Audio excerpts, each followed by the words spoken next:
রাধে রাধে বন্ধুরা, সবাই কেমন আছো? আশা করি সবাই ভালো আছো। তো তোমাদেরকে আগের দিনের ভিডিওতে বলেছিলাম আমরা আসলাম আমার বাবার বাড়িতে। তো দেখো চলে এসেছি। আর আজকে আমাদের বাড়িতে রাধা গোবিন্দর পুজো। তো শুভ সকাল বন্ধুরা, সবাই কেমন আছো? আমি সকালবেলা ঘুমের থেকে উঠেই তোমাদের সঙ্গে ব্লগটা শুরু করছি। তো ঘুমের থেকে উঠেই দেখি আমাদের বাড়িতে খুব সুন্দর আলপনা দিয়েছে আমার বৌদি। দেখো কত সুন্দর লাগছিল। আর এদিকে দেখি আমার বাবার যে বাবা গোসাই আছে তার সঙ্গে যে একটা অ্যাসিস্ট্যান্ট থাকে, তিনি ভোগের রান্নার একদম জোগাড় করে ফেলেছে। আর এদিকে দেখো আমার ছেলে আর আমার দাদার মেয়ে, আমার ভাস্তি, কত সকালবেলা উঠে খেলা করছে দেখো। আমি শুয়েছিলাম। আর এদিকে দেখো ঠান্ডা দিনে কত কুয়াশা পড়েছে, প্রচুর কুয়াশা পড়েছে, আবার রোদ্দুর উঠেছে। খুব সুন্দর পরিবেশ লাগছিল, খুব ভালো লাগছিল সকালটা। তো দেখো এদিকে ভোগের রান্নার প্রায় রেডি হয়ে গেল সব। আর জানো তো বন্ধুরা, আমাদের বাড়িতে মানে আমার বাবার বাড়িতে এই রাধা গোবিন্দর পুজোটা প্রত্যেক বছরেই হয়। তো বাইরেটা একটু ঘুরে ঘাড়ে দেখে আবার চলে আসলাম ঘরে, যে বিছানা টিছানা সব গুছিয়ে টুছিয়ে তারপরে চলে গেলাম স্নান করতে। স্নান করে কাপড় চোপড়গুলো একটু মেলে দিব, কারণ রেখে দিলে আবার আর হবে না কাজের ধান্দায়।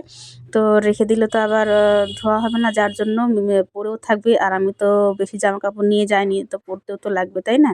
তো একটু দাঁড়িয়ে রোদ্দুরে দাঁড়িয়ে একটু চুলটা শুকিয়ে নিচ্ছি। এত সুন্দর রোদ্দুর উঠেছে, একটু রোদ্দুর না লাগালে হয় গায়ে।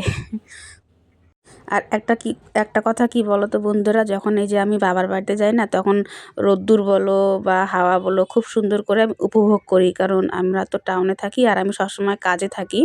তো অতটা উপভোগ করতে পারি না, তো তার জন্য খুব ভালো লাগে আমার। তো এদিকে দেখো আমি একটু ভোগের রান্নার জন্য একটু সব রেডি করে দিচ্ছিলাম। আর এদিকে একটু বাইরে রান্নার জন্য, বাইরে যে খিচুড়ি আর লাবড়া হবে, তো তার জন্য আমি সব কিছু একটু হাতে হাত লাগাচ্ছিলাম। এখনও কেউ আসেনি, আমি একটু সব হাত লাগাচ্ছি। আর এদিকে একটু যেহেতু একটু ঠান্ডাটা ভালোই ছিল, তাই সবজিগুলো ভিতরে কেটে লঙ্কাটা আর আদাটা একটু রোদ্দুরে বসে ছুলছি, কারণ রোদ্দুরটাও লাগবে গায়ে আর ছোলাটাও ভালো হবে। আরেকটা কথা কি জানো তো বন্ধুরা, আমরা এই বছরে ২টা বাড়ি আমরা আসি আমার বাবার বাড়িতে, এক ভাইফোঁটার সময় আর এক এই পুজোর সময়। পুজোর সময় আসলে কি বলো তো, আমার একটু মার একটু হেল্প হয়ে যায় অনেকটা। দিদিও আসবে, ওর একটু আসতে দেরি হবে তাই। আর এদিকে দেখো আমাদের ভোগের রান্না তো হচ্ছেই, এদিকে বাইরের যে খিচুড়ি রান্না হবে তার মানুষ চলে এসেছে, ওরা রান্না টান্না সব বসাবে। এখন মা একটু গুছিয়ে দিচ্ছে সব কিছু, তাদেরকে জোগাড়াতি করে দিচ্ছে। আর একটা কথা কি বলতো, আগে না আমার মা এসব কাজ সব একা হাতেই সামলে নিত, আর এখন যেহেতু একটু বয়স হয়েছে না, একা একা পেরে ওঠে না। তো যাই হোক, আমরা একটু যাই হেল্প করে দিতে। তো এদিকে দেখো আমাদের ভোগের যে রান্না হয় না রাধা গোবিন্দর জন্য, সেই রান্নাটা না আমাদের গোয়াল ঘরে হয়। তো গোয়াল ঘরে দেখো রান্না সব হয়ে গেছে, আমি একটু ভিডিও করে নিলাম তোমাদেরকে দেখানোর জন্য। আর এদিকে একটা না কাণ্ড হয়ে গেছিলো, কি বলো তো, এই যে আমাদের বাড়ির পুজোর দিন একটা গ্রামে ট্রাক্টর এসেছিলো, আর ট্রাক্টরটা এসে না পুরো একদম তারটা ছিঁড়ে দিয়ে গেছে, যেটা কানেক্ট আমাদের বাড়ির তারের সঙ্গে আছে। তো ওদেরকে সারাদিন ধরে মানে ওখানে রাখা হয়েছিল, বলা হয়েছিল যে এখানে আমাদের বাড়ির তারটা ঠিক করে দিতে। কারণ বুঝতেই পারছো বাড়িতে পুজো আছে, আর কীর্তন তো হবে, সবাই দেখো কীর্তনের লোক চলে এসেছে সবাই। আর মাইক আনতে চেয়েছিলো, তো মাইকটা আর লাগাতে পারলো না, কারণ তার যেহেতু ছিঁড়ে গেছে তাই আর হলো না। তো এদিকে সবার জন্য একটু আমি চা বানিয়ে নিলাম, কীর্তন শুরু করার আগে সবাইকে একটু চা বানিয়ে খাইয়ে দিলাম আমি আর আমার মা মিলে সবাইকে। তো আর এদিকে দেখো তিলক পরাচ্ছে আমার মেয়েকে। আমার মেয়ে কীরকম করে তিলক পরতে গেলে কেমন যেন একটা করে, ভালোবাসে না।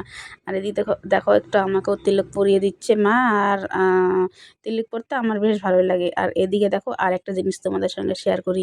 আমাদের বাড়িতে যে যে ভোগের রান্নাটা হলো না গোয়াল ঘরে, সেই গোয়াল ঘর থেকে যে ভোগটা যাবে ঠাকুর ঘরেতে, তো ঠাকুর ঘরে যখন নিয়ে যাবে, তখন দেখো এই যে এইভাবে একজন জল ছিটাবে, একজন মানে নিম পাতা দিয়ে রাস্তাটাকে সুন্দর করে মানে কিছু একটা করে আর কি। আমার খুব ভালো লাগে, তো তোমাদের সঙ্গে শেয়ার করলাম। তোমাদেরও এরকম কিছু আছে নাকি নিয়ম, একটু আমাদেরকে জানাবে। দেখো এই যে জিনিসটা দেখো, খুবই ভালো লাগে এই জিনিসটা। একে একে করে 7টা সরা বসে, আমাদের 7টা সরা এইভাবে নিয়ে যায়। আর জানো তো বন্ধুরা, আমাদের বাড়ি এই রাধা গোবিন্দর পুজোর উপলক্ষটা হচ্ছে আমার যে ঠাকুরদাদা ছিলেন তার মৃত্যুবার্ষিকীর দিন আমার বাবা এই পুজোটা করে থাকেন। তো এখানে আমাদের আমার ঠাকুরদাদা যেখানে আছে ওখানেও ভোগ দেওয়া হয়, সেটা তোমাদেরকে পরে দেখাবো। এদিকে দেখো ভোগ চলে এসেছে, সবাই ভোগ আরতির মানে সব জোগাড় হয়ে গেছে। এখানে এখানে এখন ভোগ আরতি হবে, আমরা একটু সবাই প্রণাম টনাম করে নিলাম। আর তোমরাও একটু দর্শন করে নাও আমাদের বাড়ির রাধা গোবিন্দ ঠাকুরকে, দেখো কত সুন্দর লাগছে, তাই না? আমার তো খুব ভালো লাগে এরকম মানে সুন্দর। আর আমাদের বাড়ি প্রত্যেক বছরে এরকম নতুন মূর্তি দিয়ে পুজো করা হয়। এত সুন্দর হয়েছে না মূর্তিটা, অসাধারণ। আর এই যে সাইডে আমাদের মা কালী থাকে, ওখানে মা কালীকে ভোগ দেওয়া হয়, ওটা চৈত্র মাসে দেওয়া হয়। তখন আর আমরা যেতে পারি না, তখন মানে একটু কাজের চাপ থাকে, তখন যেতে পারি না। এই যে দেখো এখানে আমার ঠাকুমা আর ঠাকুরদাদাকে এখানে রাখা আছে, আর এখানে ওনাদেরকে ভোগ দেওয়া হচ্ছে।